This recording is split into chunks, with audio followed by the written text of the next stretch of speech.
ఇక సహస్ర సీమ విభాగంలో అసిస్టెంట్ కమాండర్ స్థాయి ఉద్యోగం పొంది శిక్షణ పూర్తి చేసుకుని మొదటిసారి తన సొంత గ్రామమైన రాజన్న సిరిసిల్ల మున్సిపాలిటీ 10వ వార్డు పరిధిలోని ముష్టిపల్లి చెందిన కుమిరి ప్రదీప్ గౌడ్ని స్థానిక కౌన్సిలర్ బోల్గం నాగరాజ్ గౌడ్ ఆధ్వర్యంలో ఘన స్వాగతం పలికి అతనిని సన్మానించారు. ఈ సందర్భంగా ఆయన మాట్లాడుతూ భారతదేశ రక్షణ, భారత మాత సేవ కోసం ఒక అసిస్టెంట్ కమాండ్ స్థాయి ర్యాంకు కలిగిన ఉద్యోగి మన సిరిసిల్ల పరిధిలో ఉండడం చాలా సంతోషమని హర్షం వ్యక్తం చేశారు. అతనిని ఆదర్శంగా తీసుకుని యువకులందరూ తాము అనుకున్న లక్ష్యాలను సాధించాలని కోరారు.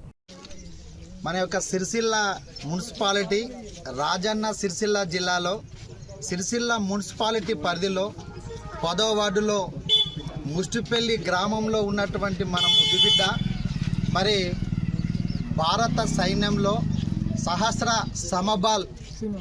సీమాబాల్ దానిలో అసిస్టెంట్ కమాండర్గా మరి ట్రైనింగ్ పూర్తి చేసుకొని ఈరోజు మన యొక్క రాజన్న సిరిసిల్ల జిల్లా ముష్టిపల్లి గ్రామానికి రావడం, మరి అది రాజన్న సిరిసిల్ల జిల్లాలో ఆ ఒక్క పోస్టు మన యొక్క గ్రామానికి సంబంధించినటువంటి మన యొక్క ప్రదీప్ గౌడ్ గారిని గ్రామ ప్రజలందరూ కలిసి చాలా గర్వపడుతున్నారు.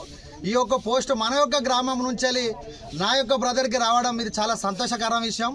దీన్ని ప్రతి ఒక్కరు కూడా ఆదర్శంగా తీసుకొని మరి ముందు కూడా చదువుకున్నటువంటి విద్యార్థులు ఖచ్చితంగా ఇంతకంటే ఇటువంటి పోస్టులు ఇంకా కూడా సాధించాలని చెప్పి స్థానిక కౌన్సిలర్గా మరి తనను ఇంత స్థాయికి తీసుకొచ్చినటువంటి వాళ్ళ యొక్క తల్లిదండ్రులకు నేను పాదాభివందనం చేస్తున్నాను. మరి ఇటువంటి పోస్టు సాధించినటువంటి ఈరోజు ముష్టిపల్లి గ్రామాన్ని మరి తలెత్తుకున్నట్టు చేసినటువంటి ప్రదీప్ గౌడ్ గారిని నేను నా మనస్ఫూర్తిగా అభినందిస్తున్నాను.